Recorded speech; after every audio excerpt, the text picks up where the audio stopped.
बंदे को आपने सीपीआर करवाना है क्लिनिकली डेड पर्सन, जब आपको श्योर हो कि ये बंदा ऑलमोस्ट क्लिनिकली डेड हो गया।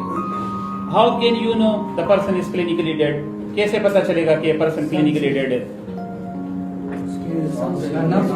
जिंदा बंदे की क्या खुसूसियात है कि इंसान जिंदा है जैसे हम हैं? प्रॉपर सांस लेता है, प्रॉपर सांस, एक प्रॉपर सांस होती है, एक ऐसी सांस होती है जो प्रॉपर नहीं होती है, जो बिल्कुल घुट के आ रही होती है, जो ऑलमोस्ट जैसे इंसान मरने के करीब आ जाता है। आपने देखा होगा उसकी फिर सांस नहीं आती है। ओके, दूसरा आपको किस चीज से पता चलता है? ओके, बॉडी टेम्परेचर से आपको पता चल सकता है कि बॉडी टेम्परेचर उसकी क्या है, वो लूज कर रही है। तीसरा किस चीज से कि बंदे का चेक करते हैं कि ये जिंदा है या नहीं? हम उसकी पल्स से, नब्ज से चेक करते हैं कि बंदा जिंदा है या नहीं है। यही चीज आपने जब भी खुदा न ख्वास्ता कोई भी आपके सामने कोई कैजुअलिटी आ जाए जो बेहोश हो जाए, तो आपने आके सबसे पहले उसको चेक करना होगा। अब अगर ये कैजुअलिटी मौजूद है, आपने फर्स्ट ऑफ ऑल अगर कोई खतरनाक हैजर्ड रिस्क मौजूद है उसको एलिमिनेट करना है। जैसे इलेक्ट्रिसिटी है, उसका मेन कंट्रोल जो है ना वो ऑफ कर दे, ठीक है ना, पावर ऑफ कर दे इलेक्ट्रिसिटी। फिर आप श्योर करें कि अब यहाँ पे इसके साथ जो है ना बिजली मौजूद नहीं है। उसके बाद क्या करेंगे? उसके बाद कैजुअलिटी का हम असेसमेंट करेंगे कि इसको किस नेचर लेवल का जो है ना वो नुकसान हो गया। ये बात याद रखिए कि जब आपसे इलेक्ट्रिसिटी पास होती है ना किसी भी बंदे से, खुदा न ख्वास्ता, तो हमारी जो ह्यूमन बॉडी है, it is a conductor, it is not a capacitor that it store electricity. ये इलेक्ट्रिसिटी को स्टोर नहीं करती है, ये कंडक्टर है, टच हो गई है, एंट्री पॉइंट और एग्जैक्ट पॉइंट। एग्जैक्ट पॉइंट कहीं भी होगा जहां से उसको अर्थ मिला होगा। ओके, तो आई और पास हो गई। हम क्या करते हैं, जो खासकर गांव वगैरह में हम करते हैं, जब बिजली का, तो हम लोग उसके लिए खुदाई करते हैं और बंदे को उसके अंदर दफना देते हैं, मिट्टी डाल देते हैं 1-2 घंटे के लिए। क्या ख्याल है कि यार इससे जो इसके बॉडी के अंदर चार्ज है बाहर चला जाए। Better is approach. आज के बाद आपका क्या होगा? उसने क्या किया आपको पता है? जब बिजली ने उसको झटका दिया, बंदा बेहोश हो गया, उसकी जो है ना वो कंप्लीटली उसको डैमेज किया, तो उसने क्या किया? देखो, बिजली जब पास होगी, जैसे ही आप बाहर जगह पे देखोगे ना जहां से आपको बिजली ने जैसे यहां से पकड़ा है, तो इधर आप बाद में देखो यहाँ एक होल, आपको ब्लैक होल नजर आएगा, जलने की निशान होगा। जहां से बिजली ने पास किया होगा, निकला होगा, जमीन के अंदर अर्थ किया होगा, वहां भी आपको एक जो है ना स्पॉट जो है ना जलने का, जो है ना बर्न का नजर आएगा, ब्लैक। तो the same is condition inside the body. अगर वो इस एरिया को बर्न करता है और आउटसाइड को, तो जो इलेक्ट्रॉनिक मूवमेंट आपकी बॉडी के इनसाइड से होंगे तो अंदर भी वो बर्न क्रिएट करेगा। अब आप समझ गए हो? तो और उसके साथ वो क्या करेगा? वो आपके जो नर्व्स हैं, जो मसल्स हैं, उसको कंट्रैक्ट करेगा। खासकर हमारा जो हार्ट मसल्स है वो उसको कंट्रैक्ट कर लेता है, तो उसकी वजह से हार्ट स्टॉप हो जाता है। अब जब हार्ट स्टॉप होगा, वो पंपिंग नहीं करेगा, तो आपकी जो ब्लड फ्लो है वो बॉडी को, खासकर जो आपका ब्रेन है, अगर 6 मिनट तक एक बंदे के मुंह के ऊपर आप हाथ रखो तो वो मर जाता है, यानी मोस्टली 6 से 10 मिनट के अंदर अगर आप किसी का ऑक्सीजन स्टॉप कर दो और हार्ट स्टॉप हो जाए तो बात खत्म। तो यही चीज आप अपनी जहन में डालो कि सबसे पहले आपने उसका क्या करना है, उसका हार्ट रीएक्टिवेट करना। ये जो हमारे साथ मैनिकन है, ये स्पेशलाइज्ड मैनिकन है, इसके अंदर यहाँ आपको लाइट नजर आएंगे। ये आप किसी जिंदा बंदे पे सीपीआर नहीं कर सकते। अच्छा, आप वापस रिव्यू करता हूं। जब कैजुअलिटी पड़ी हुई है, पहले उसका क्या करो? उसका पल्स देखो कि पल्स है या नहीं है। ओके, उसके बाद उसकी सांस देखो कि सांस आ रही या नहीं। सांस कैसे पता चलेगा? इसको पीछे करो, कान लाओ, सर रखो, आपको ऑटोमेटिकली पता चल जाएगा कि इसकी सांस से आ रही या नहीं। अगर इसे भी नहीं समझते हो तो इसके कपड़ा हटा दो। जब इंसान सांस लेता है तो उसका बेली मूवमेंट होता है, उसका पेट ऊपर नीचे आता है, उससे भी आपको पता चल जाता है। ठीक है। तीसरा ये है कि आपने इसका बॉडी टेम्परेचर देखा, वो भी बहुत ज्यादा लूज हो गया। चौथी बात यह है कि आपने इसका ऑक्सीजन लेवल देखना है। कहां से पता चलेगा? आप इसके लिप्स को ऊपर उठाइए। जब नॉर्मल इंसान होता है, ऑक्सीजन उसकी बॉडी में प्रॉपर होता है, तो आपके जो लिप्स की ये खास पॉइंट है, ठीक है, ये एरिया आपका पिंक होता है, ये पिंकिश होता है। अब एक बंदा है, वो बेहोश है, लेकिन उसकी आपने नब्ज चेक किया, नब्ज आ रहा है, सांस आ रही है, ठीक है, बॉडी टेम्परेचर ठीक है। उस बंदे के साथ क्या करेंगे जो बेहोश हो चुका है? तो क्या उसको भी CPR करवाएंगे? ऐसे बंदे को हम फिर CPR नहीं करवाएंगे। ओके हो गया? ऐसे बंदे को आप रिकवरी पोजीशन में डालेंगे। किस में डालेंगे? ये बंदा है जो आपके सामने है, इसका ये हाथ उठा दो, अगर उस साइड पे आपने मुंह करना है, ये वाला हाथ उठा दो, ये वाला पाँव उठा दो, ये वाला हाथ इसके यहाँ पे तम के नीचे लाओ, ये पाँव उठा के आराम से इसको शिफ्ट कर दो, ये ऐसे कंडीशन में आ जाएगा, ऐसे लेटा हुआ होगा। इसका फायदा क्या है कि देखो, जब आपका इस कंडीशन में कोई बंदा पड़ा हुआ है तो उसकी अगर वॉमिटिंग आ रही है वो बेहोशी में, तो वो इनसाइड ईयरवे को ब्लॉक नहीं करेगी और वो ग्रेविटेशनल फोर्स की वजह से जितनी भी उसकी वो वॉमिटिंग होगी वो बाहर आ जाएगी। लेकिन अगर सीधा लेटा हुआ है, बेहोश है, अब वॉमिटिंग यहाँ तक आई है, तो फिर क्या हो सकता है? वो वापस ईयरवे में जा सकती है और उसका ईयरवे उससे क्लोज हो सकता है और उससे उसकी डेथ हो सकती है। हम नॉर्मली क्या करते हैं? बेहोश बंदे को क्या करते हैं? बेहोश है बंदा, सही है, पानी मारते हैं, उससे भी काम नहीं होता है तो फिर मुंह में डालते हैं, चीनी भी डालते हैं जब वो बेहोश होता है। Never ever give anything to drink और eat for any casualty during emergency. ये टेक्निक याद रहेगी, बात याद रहेगी। किसी भी कैजुअलिटी को आपने क्या नहीं देना है? ना खाने की चीज देनी है, ना पीनी है। उसको जो चाहिए है वो है ईयर, कि उसका ईयर प्रॉपर हो जाए, ईयर चाहिए। अब ईयर में क्या होता है, उस पर भी टेक्निक समझाता हूँ।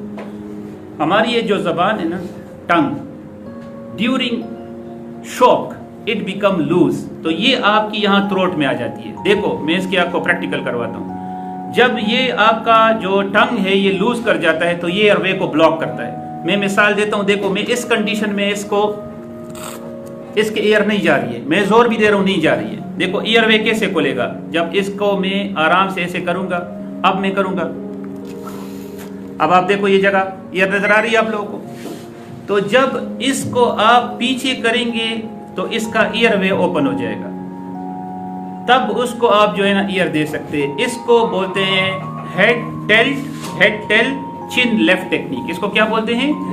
जब किसी को आपने सांस देना है तो उसका इस तरीके से क्या करना है, आपने हेड को टाइट करना है, फिर उसका कंप्लीट माउथ टू माउथ। अगर आपके पास मास्क है तो CPR मास्क का इस्तेमाल करें। ठीक हो गया? CPR मास्क इसको लगाएं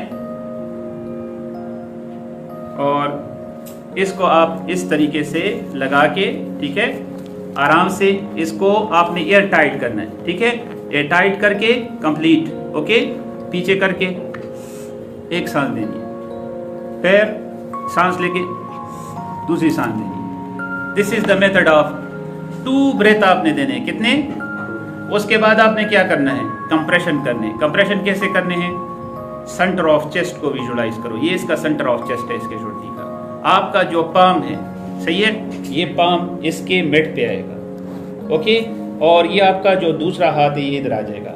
आपने अपनी एल्बो को लॉक करना है। नजर आ रहा है आपको? ये एल्बो आपकी लॉक होनी चाहिए। अच्छा, जो बॉडी है ये बेड पे नहीं होगी, ये फर्म फ्लैट हार्ड सरफेस पे होगी। बेहतर बात है कि जमीन के ऊपर। ओके, आप अपने जो ये नीजें ये इसके करीब लाएं, पाम लाएं, अपने इसको लॉक करें और ऊपर से आपने आना। ठीक है, इस तरीके से आपने क्या करनी है, आपने इसको 30 कंप्रेस करना है, 30 टाइम। फिर 30 खत्म होने के बाद 1 2 3 4 30 तक काउंट किया, फिर आके 2 सांस देनी है। जब तक आप लोग ये करेंगे ना, ये बंदा मरेगा नहीं। वजह क्या है कि आर्टिफिशियल पंपिंग ऑफ हार्ट आप कर रहे हैं। ये कंप्रेशन क्या है? ये सेंटर ऑफ चेस्ट क्या है? ये आपका हार्ट है। हार्ट खुद पंप नहीं कर रहा है, आप उसको क्या कर रहे हो? आप उसको पंप कर रहे हो। ठीक है, बाय दिस कंडीशन। नजर आ रहा है? ओके, 30 टाइम आपने ये कंप्रेशन करनी है। अब इसमें एक बात ये भी आती है कि भाई इसका अगर वो इसके जो रिब्स हैं, पसलियाँ, इसको नुकसान ना पहुंचे, आवाज़ आएगी बाकायदा। ये तो आपका मैनिकन है, इंसान की तरह है। आपके इंसान के ऊपर जब करोगे तो उससे बाकायदा आपको कंप्रेशन से उसकी रिब्स की आवाज़ें आएंगी। लेकिन आपने तो ये श्योर किया था कि ना इसकी सांस है ना इसका नब्ज़ है, ऑलमोस्ट ये पर्सन क्लिनिकली डेड है, इस वजह से आप उसको CPR करवा रहे हैं। अब आपके ज़हन में ये आता है कि क्या वाकई से लोग बचते हैं? आज आप YouTube पे चले जाओ, YouTube ओपन करो, वहाँ पे लिखो CPR रियल सर्वाइवल स्टोरीज। क्या लिखना है? CPR real survival stories. जब आप वो स्टोरीज जो मुख्तलिफ बच्चों की है, मुख्तलिफ स्टोरीज आप रियल में देख लोगे जो CPR से लोगों को जिसने बचाया है, तो ख़ुद आपको पता चल जाएगा। इंटरनेशनल ममालिक में मौजूद है, आम जगह नहीं होती है। इसको क्या बोलते हैं? इसको AED बोलते हैं। AED का क्या फ़ायदा है? जब किसी को सडन कार्डियक अरेस्ट हो जाए तो उसका जो हार्ट है वो क्या होता है? वो मोस्टली इस कंडीशन में आ जाता है। हार्ट वेंट्रिकुलर फिब्रिलेशन इसको बोलते हैं। क्या बोलते हैं? Ventricular fibrillation. जो हार्ट है इसकी जो मूवमेंट होती है ये नॉर्मल मूवमेंट की बजाय ये क्या करता है? ये इस वाइब्रेशन कंडीशन में आ जाता है। तो अगर हार्ट आपका वाइब्रेट करता है तो भी तो खतरनाक है ना, इसलिए कि आपका अगर वो वाइब्रेट करता है तो फ़ायदा तो नहीं है, ब्लड तो नहीं जाएगा बॉडी के अंदर। इसलिए कि आपका अगर वो वाइब्रेट करता है तो फ़ायदा तो नहीं है, ब्लड तो नहीं जाएगा बॉडी के अंदर या हेड को या कहीं भी। ठीक हो गया? तो इस वजह से इसको अगर आप ऑन कर लेते हैं ये खुद आपको गाइड करता है, ये बॉडी को शॉक देता है।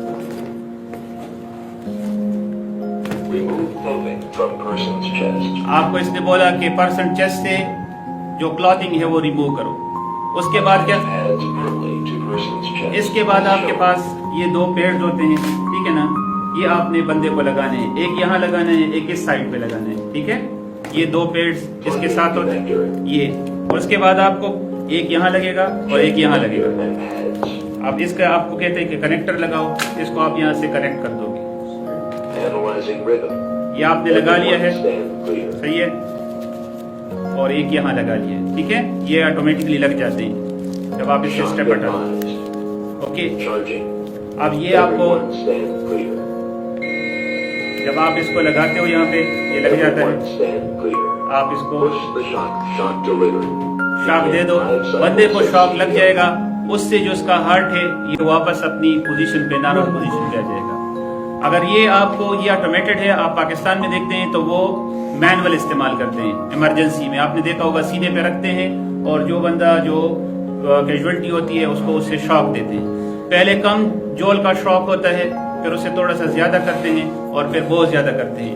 मोस्टली अगर 3 शॉक देने के बाद बंदा सरवाइव कर जाए तो वापस आ जाता है, लेकिन आफ्टर 3rd शॉक अगर बंदा फिर भी, इसके बाद आपको ये गाइड करेगा, आप CPR करते जाओगे, फिर ये आपको इसके साथ पेट अटैच होंगे AED के, फिर आपको ये बताएगा ऑटोमेटिकली, फिर आपको ये डायरेक्ट करेगा, फिर आपने वो शॉक डिलीवर करना है। तो इसको टच नहीं करना है जब आप शॉक देते हैं बंदे को।